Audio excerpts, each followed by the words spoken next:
devemos brincar e nem menosprezar o pecado. O pecado ele destrói não só no mundo espiritual, mas ele destrói também no mundo físico. Ele destrói a nossa alma, mas também destrói o nosso corpo. Tanto é que eu tenho hoje essa consequência. Mas o cuidado do Senhor é tão grande conosco, a misericórdia do Senhor nos alcança todos os dias. Antes de eu ter esse diagnóstico sobre essa minha nova condição, que eu não consigo memorizar as coisas, no culto de domingo, o Senhor ministrou sobre pequenos começos, sobre não dizer não ao chamado do Senhor. E aí o Senhor me tratou antes para depois me dizer isso.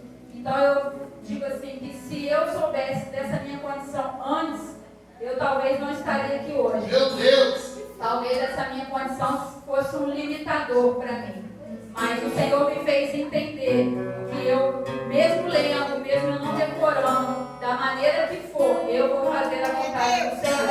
Foi para isso que Ele me resgatou, foi para isso que Ele me chamou. Se o Senhor quiser restaurar a minha memória, Ele vai restaurar porque Ele tem poder para isso. Mas se Ele também não restaurar, eu continuarei fazendo aquilo que o Senhor me mandou fazer. Então, irmãos, o pecado, ele muitas vezes nos cega para a sua própria presença. Às vezes a gente está pecando e nem leva a consciência de que estamos em pecado. Meu Deus. E isso é muito sério, muito forte. O pecado, ele vem para roubar o nosso poder espiritual e também as nossas vitórias.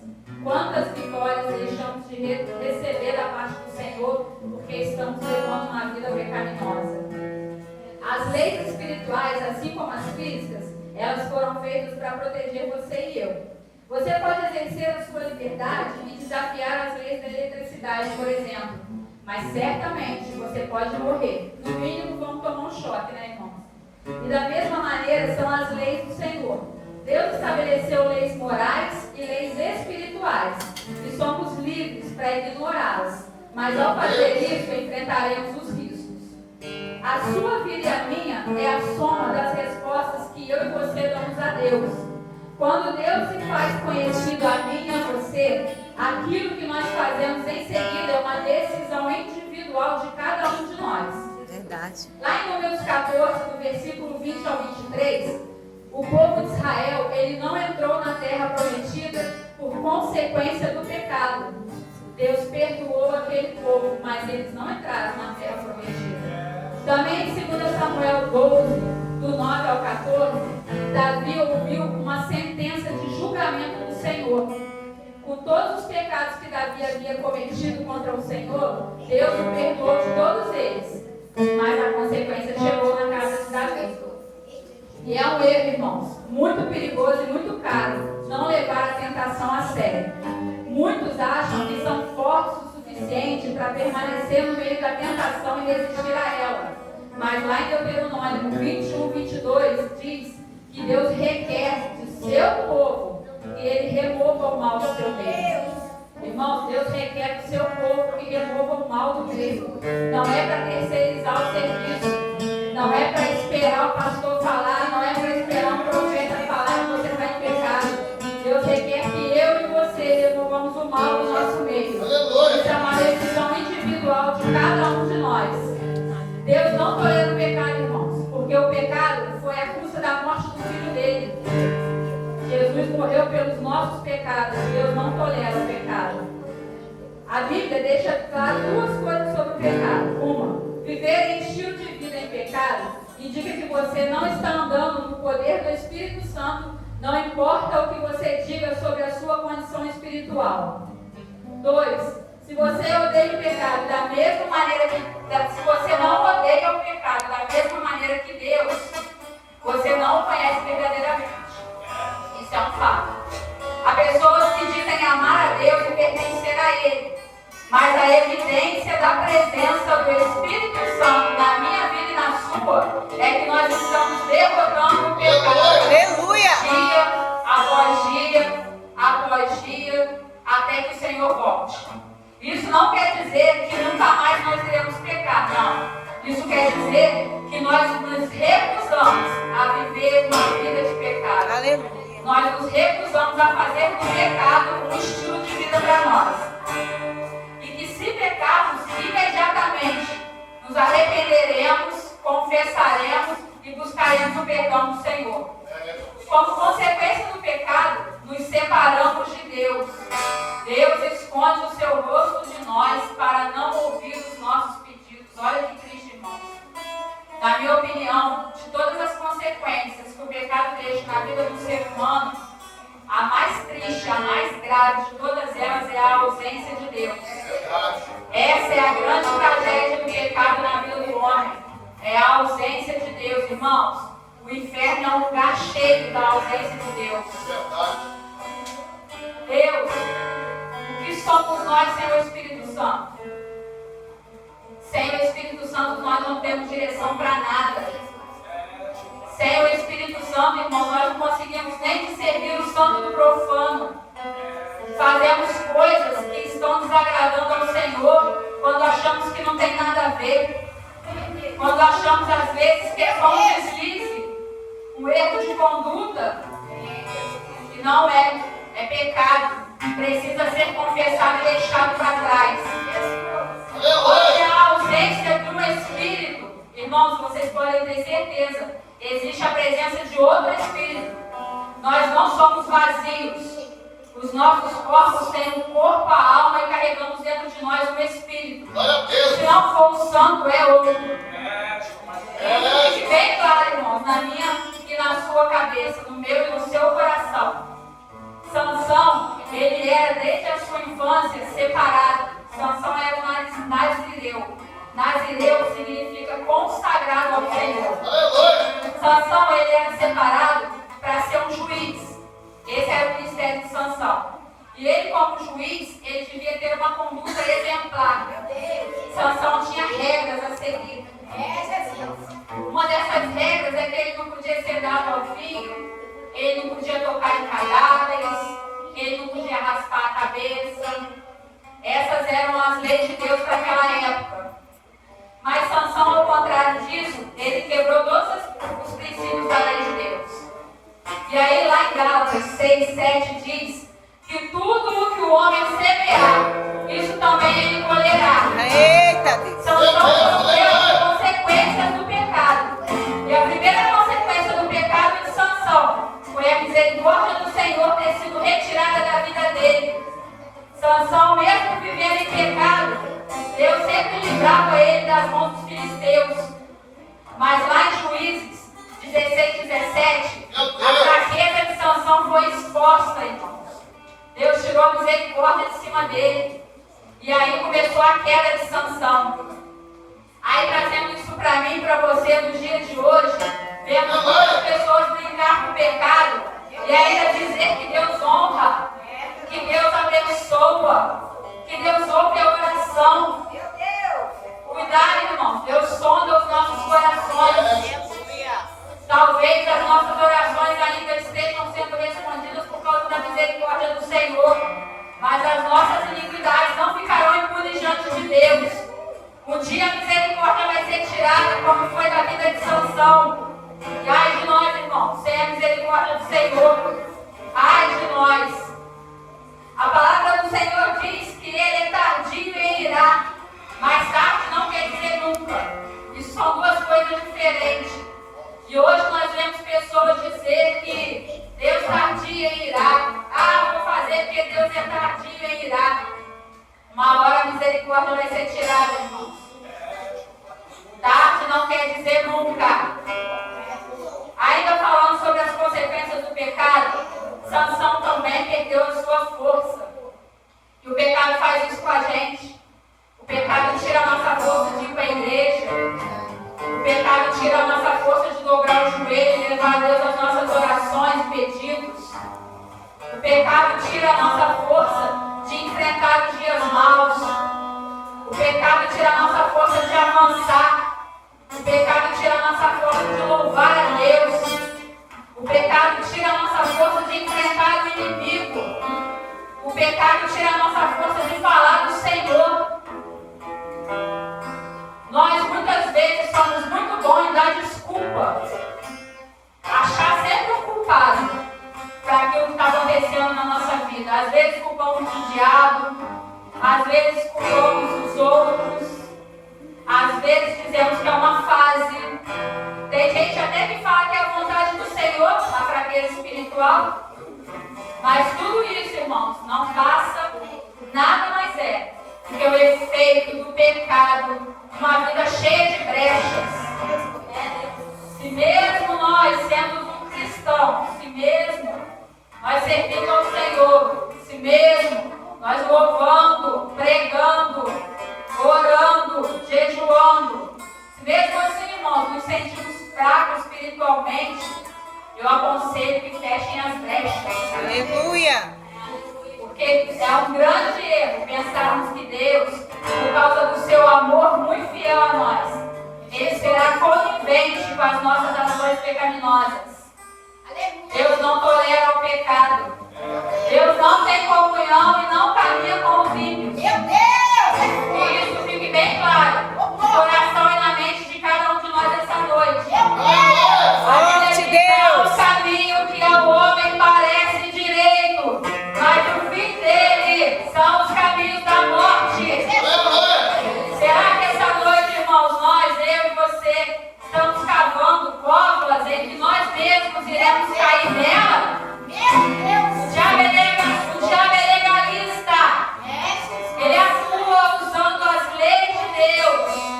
O diabo atua usando os princípios do Senhor. Desse jeito. Quando eu e você quebramos esses princípios continuamente, de forma voluntária, nós estamos dando autoridade para Satanás agir, nos tocar e nos dominar. Eita, papai. Para finalizar, irmãos, eu deixo um versículo que se encontra em Provérbios 28, versículo 13. Diz assim: o que encobre as suas transgressões nunca prosperará, mas os que as confessa e deixa alcançará misericórdia. Jesus estava disposto a morrer para salvar as pessoas dos seus pecados, porque ele sabia a devastação que ele causa na vida do ser humano. E ainda só para finalizar, falando de Sansão. Sansão se arrependeu e foi perdoado. Tanto é que foi citado em Hebreus 32, na galeria dos heróis da fé. Aleluia!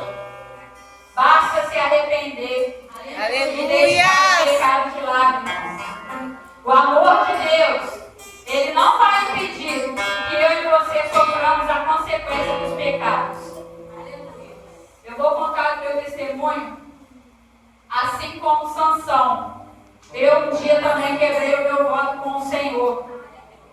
Eu tive o privilégio de nascer num lar evangélico, apesar dos meus pais não serem cristãos, mas as minhas tias, os meus avós eram.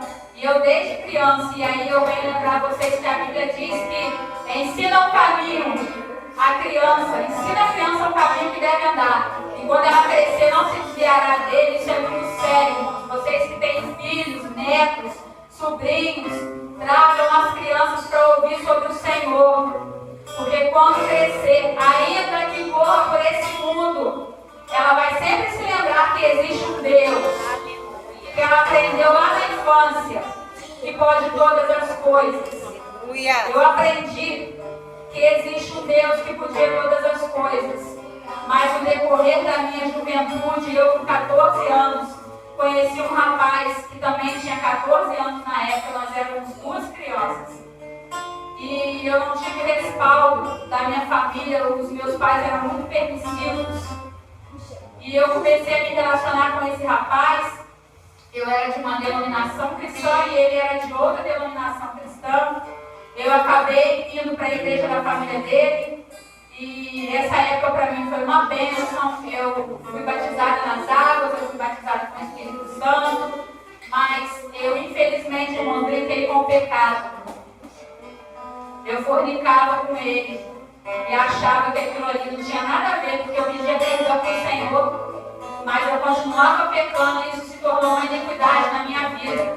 E aí o inimigo achou, na legalidade da lei de Deus, uma brecha para fazer uma arruaça na minha vida.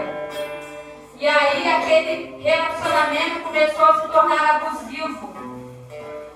tenho total dimensão que eu vivi um relacionamento abusivo com ele durante 10 anos. E eu orava,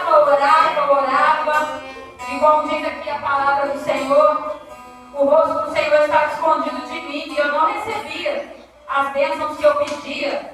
Aquele meu marido, ele não foi transformado como eu queria que ele fosse. E eu, em vez de pedir direção do Senhor, eu tomei a atitude de eu terminar aquele casamento. E eu fui até o meu pastor e disse a ele que eu não aguentava mais. Eram 10 anos orando por ele e nada mudava. E o meu pastor, ele disse para mim que ele não estava permitindo que eu me separasse. E se eu fizesse aquilo, ele ia me excluir da igreja. E aí, irmãos, um ato de rebeldia, eu achava que eu mandava em mim, eu mesma me excluí da igreja. E aí, naquele mesmo dia que eu saí da igreja, a primeira coisa que eu fiz foi cortar os meus cabelos, num ato de rebeldia. E eu comecei a fumar cigarro, eu comecei a beber cerveja, fui embora da casa dele, voltei para a casa dos meus pais. E ali, irmãos, o diabo começou a me contar mentira atrás de mentira. E eu acreditei em cada uma delas. Eu achava que beber era legal, eu achava que fumar era legal, eu achava que ficar na noitada era legal. Tinha dias que eu saía direto da balada e ia trabalhar. Eu trabalhava numa padaria na época, trabalhava na parte da manhã. Então eu ficava a noite inteira na zoeira e de manhã eu chegava para trabalhar. E achava que estava tudo bem, que agora que eu estava livre. Que eu fiquei 10 anos presa no casamento e agora eu estava livre. Não, irmão, é ali que eu estava sendo presa. Eu estava sendo presa pelo pecado, eu estava sendo presa por Satanás. Eu vivi nessa gaiola durante 20 anos da minha vida, afastada dos caminhos do Senhor. E cada vez mais eu fui me afundando, e me afundando, e me afundando. E fiz amizades que não agradavam ao Senhor. Não digo que as amizades me levaram ao fundo do poço, porque eu escolhi estar lá no fundo do poço com as minhas atitudes, as minhas decisões, o que eu fiz. Depois que o Senhor se apresentou a mim, foi uma escolha minha. Jamais colocarei a culpa dos meus amigos. Eu mesma procurei o fundo do poço com as minhas próprias mãos. E ali eu comecei a conhecer as drogas. Comecei a fumar maconha. Depois eu passei para cocaína. Até chegar no crack. Irmãos, eu usei todo tipo de droga. Eu usei LSD, eu usei ácido, eu usei êxtase. Eu fui morar em prostíbulo, eu me prostituí durante 7 anos da minha vida. Eu coloquei a minha vida em risco várias vezes, ao sair com homens que eu nem conhecia. Me deitava com 10 homens numa noite só, me embebedava e me drogava dia e noite, para conseguir fazer aquilo. E eu não conseguia enxergar que era simples e eu saí. Era melhor eu ter saído daquela vida do que eu me colocar nessa condição de drogada para conseguir suportar aquilo. Isso é o que o pecado faz conosco, ele nos cega para a sua própria presença. E aí, irmãos, eu fui rodando, eu morei em Angra, eu me prostituí em Angra, em Volta Redonda, daí eu fui para São Paulo, algumas cidades de São Paulo. E lá em São Paulo eu conheci um traficante, fui morar com ele. E eu usava muita droga, muita droga. Na minha casa tinha um prato que vivia cheio de cocaína. E eu cheirava dia e noite, eu passava noites e noites acordada. Uma vez, irmãos, eu fiquei 9 dias acordada, só cheirando, na casa da minha mãe. E aí quando eu fui para São Paulo, morar com esse traficante, eu fumava muito crack, porque aí eu comprava, eu tinha de graça, né? De graça, porque custou a minha saúde, custou o meu cérebro, custou várias doenças. Eu tenho hoje alergias devido a essas substâncias químicas que contém nas drogas. E aí eu comecei a ficar muito magra, mas eu morava num lugar que não tinha espelho. Eu morei numa casa que foi invadida, era uma mansão invadida. E eu tinha uma amiga lá que um dia ela insistiu muito para que eu fosse na casa dela tomar um banho, porque eu passava dias, irmão, sem tomar banho, sem comer, sem ir no banheiro, sem dormir, só fumando crack, muita coisa, muita quantidade. E aí essa minha amiga me chamou para ir na casa dela tomar um banho, e eu fui, e quando eu cheguei na casa dela, a porta do banheiro, do lado de dentro, era um espelho, de cima a baixo. E nessa época estava muito frio lá em São Paulo, então eu estava muito magra. Eu vestia muitas roupas para me aquecer. E aí comecei a me despir para tomar banho. E quando eu comecei a ver, irmãos, o que o crack estava fazendo comigo, eu entrei no desespero completo e caí em realidade da onde eu estava me afundando. E eu fiquei tão desesperada, que eu tomei banho chorando e me lembrando de como eu era, porque lá na minha infância eu aprendi que existe um Deus que pode todas as coisas. E aí eu entrei em crise e acabei de tomar banho e pedi para essa minha amiga ligar para esse traficante que eu morava com ele, e ele foi lá me encontrar. E eu, muito desesperada, falei para ele: eu quero ir embora. Ele falou: por quê? Eu falei: eu quero ir embora. E ele: mas por quê? Alguém te fez alguma coisa? Pode falar. Eu falei: não, ninguém me fez nada, eu quero ir embora, eu quero ir embora, eu quero ir embora. Porque até então eu achava que ele gostava de mim, porque ele me dava qualquer droga que eu quisesse, a quantidade que eu quisesse. Mas não, irmãos, ele não gostava de mim. Ele só queria me aprisionar, me manter perto dele. E aí eu fui entender o que estava acontecendo comigo. E aí, por eu insistir muito, ele me levou na rodoviária. A rodoviária estava fechada, era muito tarde.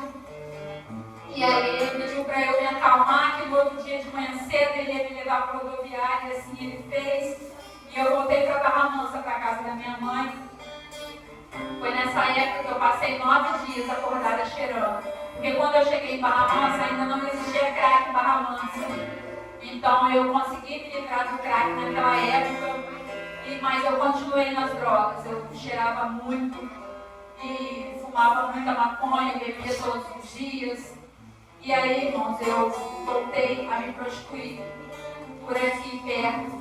E aí eu conheci, na verdade hoje eu estou casada com meu 5º marido. Eu tive outros 4. Então eu voltei a me prostituir.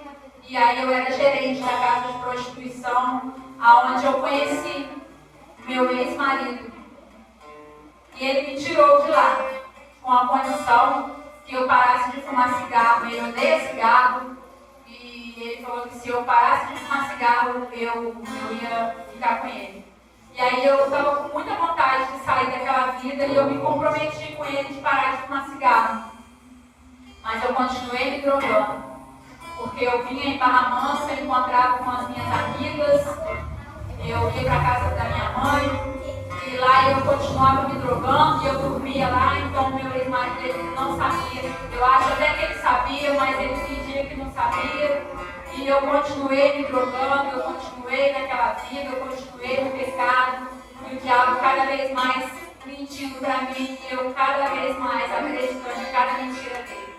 Eu achava que eu estava vivendo, mas eu estava matando meu corpo físico e condenando a minha alma ao inferno. E aí, irmãos, eu perdi a minha mãe. Passou 2 anos, eu perdi o meu pai. E quando meu pai morreu, eu entrei em completo desespero. E junto com meu irmão, nós compramos 25 gramas de cocaína. E cheirei tudo numa noite só. E quando foi por volta ali de 5 horas da manhã, eu comecei a vomitar, e não parava mais de vomitar. E aí o meu irmão me perguntou se eu queria ir para o hospital, e eu, com medo do meu ex-marido, disse que não queria, que eu ia melhorar, mas ao contrário disso eu fui piorando, até que me deu um desespero, e eu falei para ele: Luiz, eu vou morrer. E ele olhou para mim e falou: é sério? Eu falei: é sério, eu vou morrer. E eu comecei a vomitar sangue. vomitar sangue, e o meu irmão olhou e ele ficou muito desesperado. E ele ligou para o taxista e falou para o taxista: olha, minha irmã está morrendo. Se você não vier aqui agora, levar para o hospital agora, eu vou entrar na sua casa e matar sua família inteira. E o taxista apareceu lá em pouquíssimo tempo. E nós fomos para a Santa Casa de Barra Mansa e eu fitei o táxi do cara inteiro de sangue. O motorista ficou muito desesperado também. Quando chegamos na Santa Casa, o próprio taxista bateu no portão lá no hospital, falando que eu estava morrendo. E aí abriram aquele portão lá e já logo me levaram lá para dentro. E o médico perguntou o que aconteceu comigo e eu só falava para ele: eu cheirei muito e eu estou morrendo. E aí eu não lembro de mais nada, eu sei que eu tomei medicações lá, fiquei aquele dia inteiro internada na Santa Casa de Barra Mansa. Quando foi à tarde, eles me deram alta e quando eu pisei no pé do lado de fora do hospital, eu tive outra overdose. E comecei a vomitar sangue tudo outra vez. E o meu irmão desesperado começou a bater de novo lá.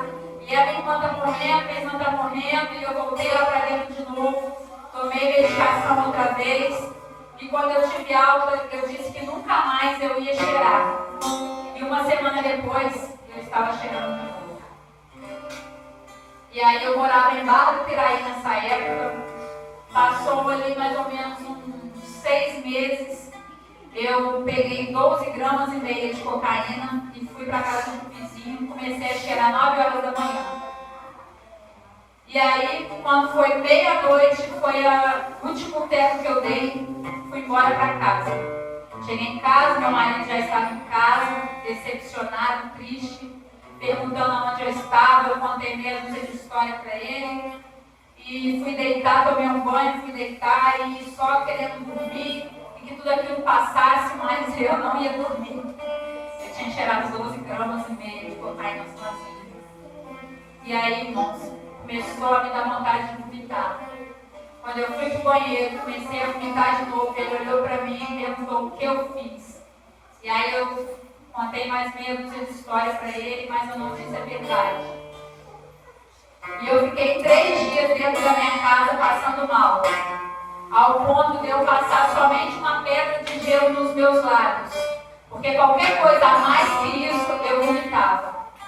E aí, quando eu não estava aguentando mais vomitar e não estava aguentando mais também de sede, eu resolvi beber um copo d'água e comecei a vomitar sangue outra vez. E aí eu liguei para o meu ex-marido, meu esposo na época, e falei com ele: Damião, manda um carro aqui me buscar porque eu vou morrer. E ele falou para mim assim: você vai dizer o que para o médico? Porque ele queria ouvir a verdade de mim. E eu disse para ele: eu vou dizer a verdade. E ele falou para mim: qual é a verdade? E eu falei para ele: a verdade é que eu cheirei. E eu estou morrendo. E aí ele mandou um funcionário dele lá me buscar. Eu fui para o hospital, fiquei 2 dias internada no hospital, me tratando de mais essa. E aí, irmãos, esse meu ex-marido, ele se envolveu numa briga lá em Barra do Piraí. Ele não aceitava drogas, ele não aceitava cigarro, mas ele bebia. E numa bela noite, ele bebendo, ele se envolveu numa briga lá e ele matou um homem. E aí tivemos que vir embora para Barra Mansa, fugir de lá, porque a família desse morto queria vingar. E aí em Barra Mansa eu comecei a trabalhar e esse meu ex-marido, ele não aceitava que a mulher dele trabalhasse. Ele queria que a mulher ficasse em casa. Mas aí nesse meio tempo, o meu irmão também faleceu num acidente de moto. Então em 5 anos eu perdi o meu pai, minha mãe e meu único irmão. E aí o que me refugiava eram as drogas. E eu trabalhava fora e ele não aceitava. E aí ele foi embora de casa. Foi onde eu conheci esse meu marido, que é meu esposo hoje. Nós trabalhávamos juntos na mesma empresa e nós gostávamos das mesmas drogas. E começamos a nos relacionar. Fomos morar juntos, mas eu, em todo o tempo que eu vivi nesse meio de droga, eu nunca comprei em grande quantidade. Quando eu morava com esse traficante, nós não guardávamos droga em casa. A quantidade que eu tinha era só para o meu próprio uso, apesar de ser muito, era para o meu próprio uso. Mas com esse meu ex-marido, com esse meu esposo agora, ele cismava que a gente tinha que ter uma grande quantidade em casa, porque ele não queria ficar indo na boca toda vez para comprar. E aí, irmãos, eu fui presa com meio quilo de maconha e 32 munições. Eu e ele. Nós já morávamos aqui em Resende e nós morávamos de aluguel, tínhamos uma motinha velha e nós tivemos a brilhante ideia. Nós compramos um terreno em Barra Mansa. O meu marido, ele sempre foi um cara muito trabalhador e também ele foi um cara muito econômico. Nós tínhamos a vontade de sair do aluguel. E aí compramos um terreno em Barra Mansa e queríamos construir uma casinha para sair do aluguel. E aí nós fomos em Barra Mansa levar esse meio quilo de maconha, porque nós tínhamos medo de deixar em casa. Tinha pouco tempo que nós morávamos aqui em Resende, eu não conhecia a vizinhança. E aí toda vez que eu fumava, eu imaginava que a polícia ia entrar na minha casa e ia me prender. E aí eu tive a brilhante ideia de irmos em Barra Mansa guardar essa maconha. E no meio do caminho nós resolvemos não ir de moto, por medo da polícia parar a moto, era uma moto velha. E aí nós pensamos, vamos de ônibus, vai ser menos risco. E aí desci lá em Barra Mansa, no centro da cidade, e dali, eu não sei se vocês conhecem, mas eu desci lá no Gramil e subi a rotear a pé. O meu terreno era na Avenida Independência, era um trajeto de 20 minutos andando a pé. E resolvemos acabar de chegar a pé, em vez de pegar outro ônibus. E aí, no meio do caminho, a maconha estava na minha bolsa feminina que a gente usa. E a munição também. Ele comprou essa munição, nem lembro de quem, com a intenção de vender um pouco mais caro e ganhar um dinheiro. E aí, veio uma viatura. Na entrada do bairro que nós tínhamos o nosso terreninho lá, nós tínhamos comprado a laje. Nós compramos o terreno com a casa pré-pronta, faltando a laje. E nós compramos a laje e estávamos indo para esse terreno guardar a droga e colocar a laje para dentro do terreno. Era um morro e o pessoal do material de construção deixou no pé do morro. E aí, irmãos, veio uma viatura da polícia e o policial, depois no nosso processo lá, ele disse que chamou a atenção dele porque o meu marido estava carregando a minha bolsa. Eu tinha no meio do caminho pedido para ele levar um pouco a bolsa. E aí ele despertou a curiosidade dele. O que tem na bolsa que ela não está carregando? E eles resolveram nos parar. E quando eles nos pararam, pediram a bolsa. Meu marido colocou a bolsa em cima da viatura. A polícia abriu um fecho, eram 2 fechos. Abriu um fecho, estava cheio de remédios, porque eu estava com uma infecção urinária. Estava tomando aqueles medicamentos. E aí eu dei uma aliviada, e aí ele abriu o outro fecho. Quando ele abriu, eu tinha meio quilo de maconha dentro da minha boca. E eles nos deram voz de prisão. E ali começou um grande inferno na minha vida. Eu já não tinha o meu pai, a minha mãe e o meu irmão. Só tinha eu e meu esposo. Eu tenho 3 sobrinhos, filhos desse meu irmão, mas na época eles eram crianças e eles moravam lá em Minas, moram até hoje, lá em Minas. E aí foi preso eu e o meu marido. Nós fomos para a delegacia. Na delegacia ficamos 3 dias, porque o delegado de Barra Mansa estava numa operação lá em São Paulo, não podia fazer nada com a gente até que ele chegasse. E eu com infecção urinária, eu comecei a passar mal, tive uma febre muito alta. Eles me deram um medicamento que naquela tarde funcionou, mas no outro dia eu acordei passando mal. Eles me repetiram aquele medicamento, mas aí já não funcionou mais. E aí eu comecei a passar muito mal. E aí o policial que estava de plantão lá no lugar do delegado, ele chamou o SAMU para eles irem me atender dentro da delegacia. Mas quando começou o atendimento, eu comecei a piorar muito. E aí a atendente do SAMU decidiu me levar para a UPA de Barra Mansa. E aí ali eu fiquei a madrugada toda e o dia inteiro internada. E foi muito humilhante, irmãos. Meu Deus! Na UPA só tem banheiro lá fora. Então eu lá dentro, internada, tinham 2 policiais me escoltando. Eles usavam um fuzil, eles estavam me tratando como se eu fosse uma pessoa super perigosa.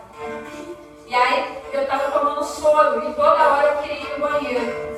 E toda vez que eu passava no meio daquele povo todinho para ir no banheiro, os 2 policiais me escoltando. E todo mundo cutucando um outro e me apontando. E ali começou o meu momento de humilhação. Dentro da rua. Os policiais entravam dentro do banheiro para ver se tinha alguém, alguma coisa, eles podiam escapar. E eles só não entravam comigo, irmãos, porque eu era mulher e eles eram homens. E ficavam na porta do banheiro me escoltando. E aí passou uma guarnição, passou a segunda. E quando foi a terceira guarnição que ia me escoltar, eu estava lá no cantinho, deitada naquelas poltronas de receber medicação, virada com o rosto para a parede. E aí eu só escutei uma frase dizendo assim: será que é ela? Quando os policiais iam trocar de plantão, eles olhavam o nome do preso. E o último plantão de policial que me escoltou dentro daquela rua, um dos policiais era meu primo. A mãe dele é irmã da minha mãe. E quando ele olhou o meu nome, ele não acreditou que fosse eu. E quando ele olhou para mim, irmãos, a minha humilhação continuou. Eu entrei em grande desespero de ver ele ali e saber que nós crescemos juntos e estávamos em lados opostos. Para mim foi muito humilhante. E aí ele começou a me perguntar o que eu tinha feito, por que eu tinha feito.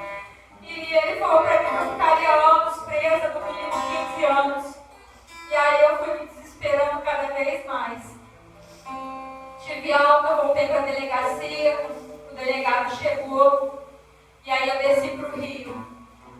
Eu fiquei presa 3 meses, 6 dias. Pode parecer pouco contando assim, mas para mim é como se tivesse sido 3 vidas. Eu passei por todo tipo de humilhação dentro daquele lugar. A comida vinha azeda todos os dias. Todos os dias. E eu não tinha família para levar custódia para mim. Eu não tinha ninguém para levar nada para mim. Eu sofria de um problema na coluna. Que quando eu trabalhei com esse meu esposo, eu era cobradora de ônibus e ele era motorista. E eu estava no plantão que o motorista arrancou o quebra-mola. E eu tive uma lesão na coluna.